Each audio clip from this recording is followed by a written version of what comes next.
오늘 우리에게 주신 하나님의 말씀은 여호수아 5장 13절에서 15절까지의 말씀입니다. 다 같이 합독해서 읽겠습니다. 여호수아가 여리고에 가까이 이르렀을 때에 눈을 들어 본즉 한 사람이 칼을 빼어 손에 들고 마주 서 있는지라.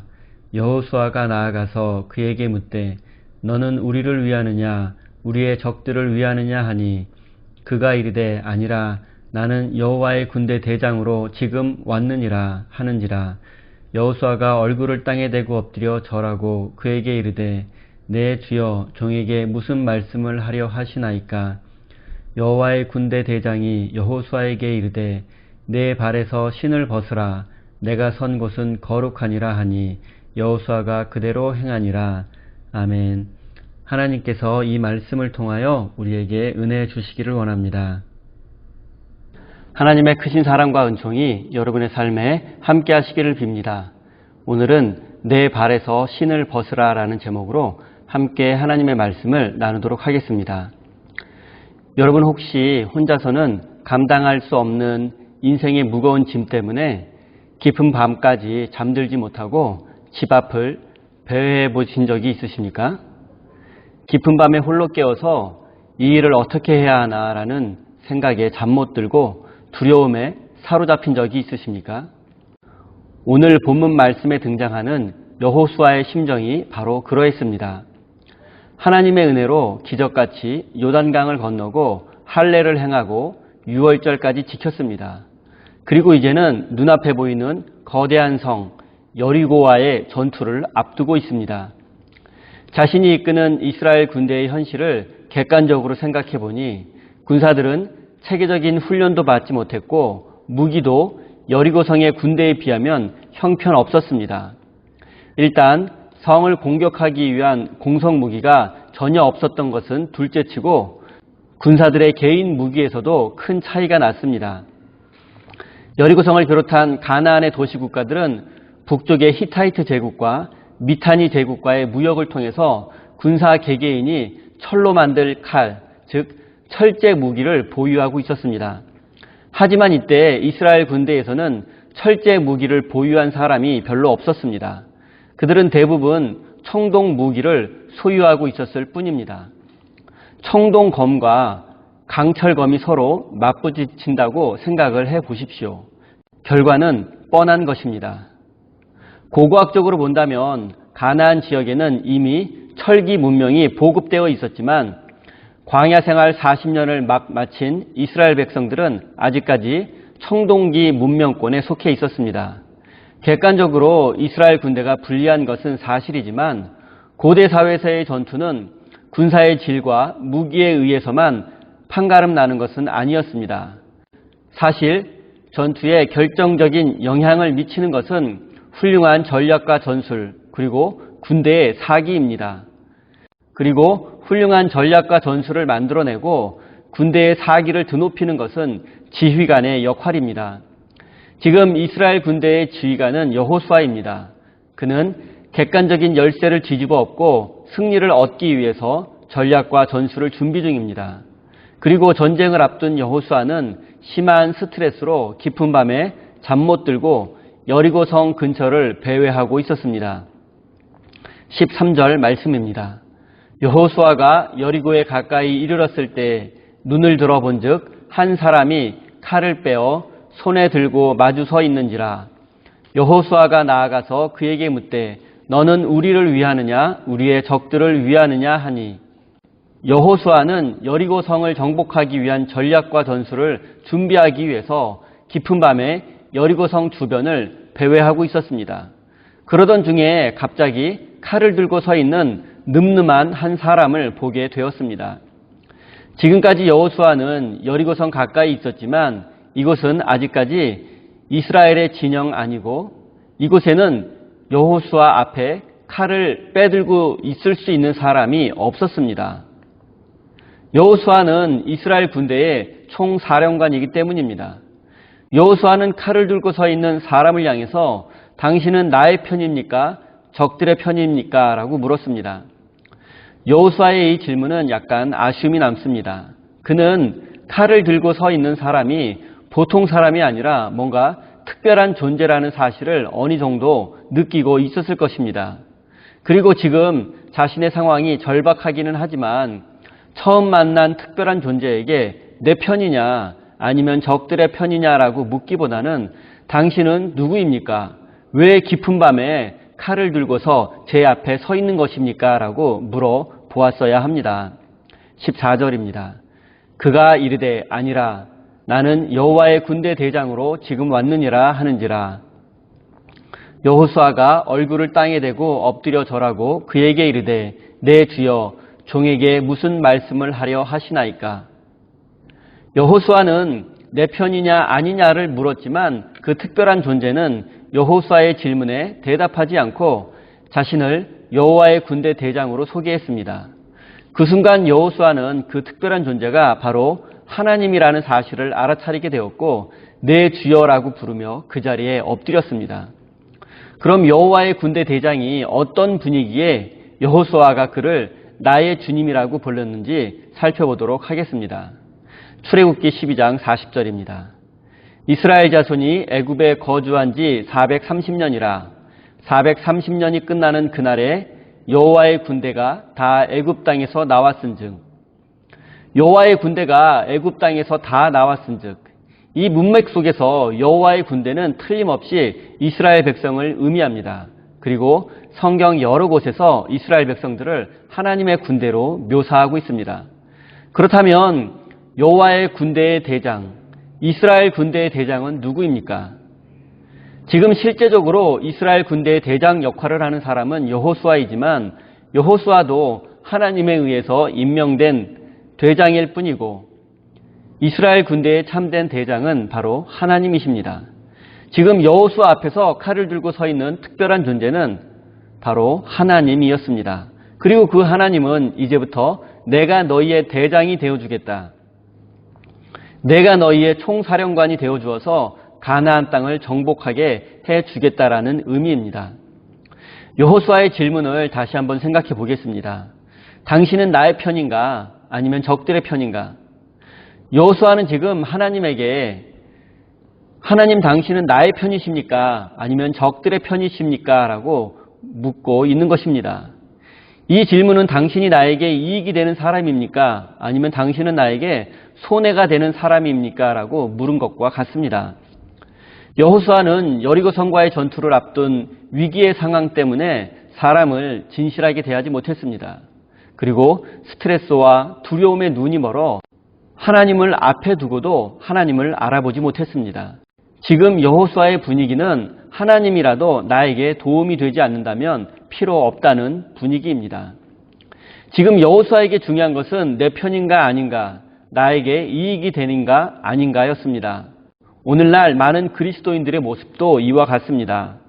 욕망과 욕심의 포로가 된 사람들, 인생의 무게에 짓눌릴 사람들, 두려움에 눈이 먼 사람들, 이러한 사람들은 겉으로는 하나님을 믿는다고 하지만 하나님을 알아보지 못하고 실제로는 하나님과 동떨어진 삶을 살아갑니다. 사람들을 대할 때에도 나에게 이익이 되는 사람인지 아닌지를 먼저 따집니다. 신앙생활에 있어서도 하나님께서 나에게 축복해 주시지 않고 내 기도에 응답해 주지 않는다면 더 이상 하나님을 믿을 이유가 없다며 하나님을 쉽게 떠나기도 합니다. 내 편인가 아닌가, 나에게 이익이 되는가 되지 않는가를 먼저 생각하는 사람에게 진실한 친구가 있을 수 없습니다. 그렇게 그런 사람은 늘 사람들 속에 있는 것 같지만 항상 외롭습니다.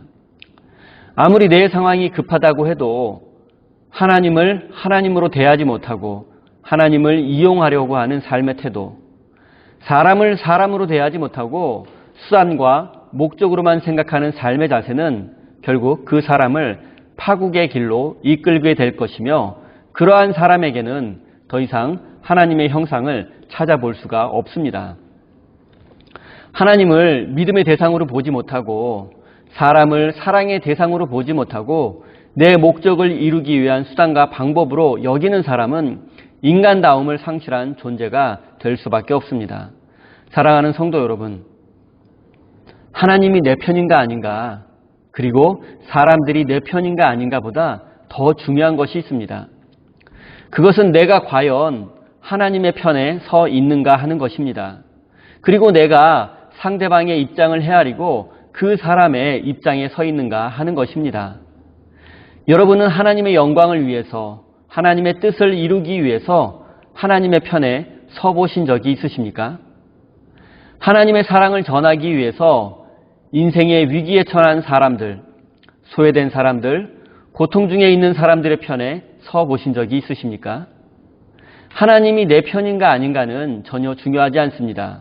중요한 것은 내가 과연 지금 하나님의 편에 서 있는가 하는 것입니다. 우리가 하나님의 편에 서 있고 하나님께서 우리 인생의 대장이 되어주시는 것이 왜 중요한 것인지를 생각해 보겠습니다. 만약 여호수아가 이스라엘 군대의 대장이라면 그가 스스로 전략과 전술을 세워야 하고 그가 직접 가나안 군대와 싸워야 합니다. 그러나 그에게는 그럴 만한 실력도 능력도 부족합니다. 그렇기 때문에 깊은 밤에 잠들지 못하고 여리고성 주변을 배회하고 있었던 것입니다. 하지만 만약 하나님이 이스라엘 군대의 대장이 되어주신다면 하나님께서 직접 전략과 전술을 세워주실 것이며 하나님께서 친히 싸워주실 것입니다. 여호수아가 해야 할 일은 대장 되시는 하나님을 믿고 따라가기만 하면 됩니다. 사랑하는 성도 여러분, 인생의 주도권을 하나님께 내어 맡기시기 바랍니다. 내가 내 인생의 주인이 되어서 모든 것을 책임지려 한다면 힘들고 고달픈 인생이 될 수밖에 없습니다.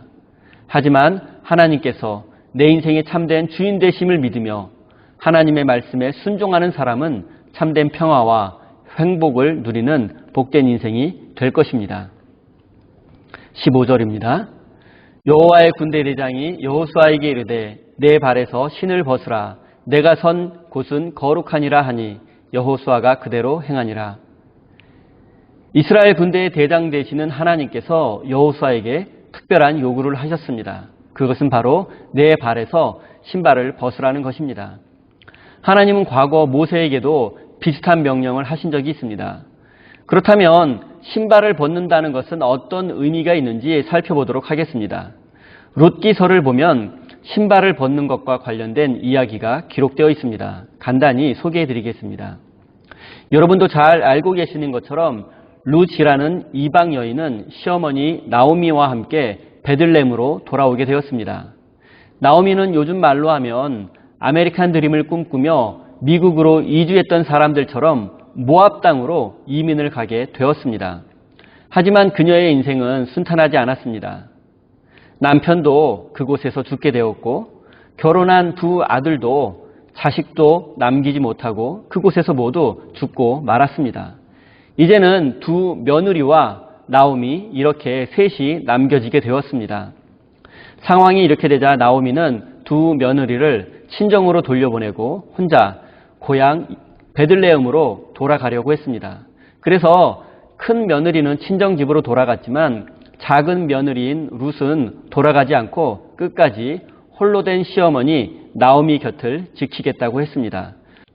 결국 나오미와 룻은 베들레헴으로 함께 돌아오게 되었습니다. 그리고 당시 이스라엘 사회에는 계대 결혼법, 기업 물을 자라는 법이 있었습니다. 계대 결혼법은 대를 이어서 결혼한다는 의미입니다. 만약 부부 사이에 남편이 자식이 없이 먼저 죽게 된다면 형이나 동생이 제수씨 또는 형수님과 결혼을 해서 생계를 책임져주고 아들을 낳아주어야 합니다. 그리고 그렇게 해서 태어난 아들은 자신의 아들이 아니라 법적으로 죽은 형의 아들 또는 죽은 동생의 아들이 되는 것입니다. 그리고 이렇게 태어난 아들은 자기 어머니를 성인이 된 이후에는 모셔야 합니다. 그리고 만약 죽은 남편에게 형이나 동생이 없다면 친척 중에서 가장 가까운 성인 남자가 결혼을 해 주어서 마찬가지로 생계를 책임지고 아들을 낳아 주어야 합니다.